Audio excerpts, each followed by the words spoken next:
Hi, so let's quickly revise the important diuretics. So first, let me tell you a mnemonic to remember the diuretics according to the sequence in which they act on the nephron. So starting is C is carbonic anhydrase inhibitor, then osmotic diuretics, L loop diuretics, then thiazides, and then the potassium sparing diuretics. Example is spironolactone. So remember the mnemonic COLTS, COLTS. Now starting with the first, which is carbonic anhydrase inhibitors, example acetazolamide. Now this drug is very effective in mountain sickness, drug of choice for mountain sickness, also can be used in glaucoma. Then comes your osmotic diuretics, example is mannitol.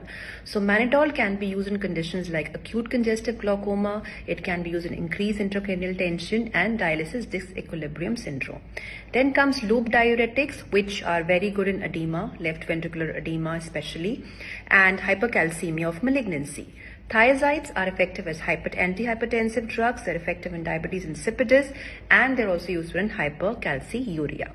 Then the last one, potassium sparing, example spironolactone.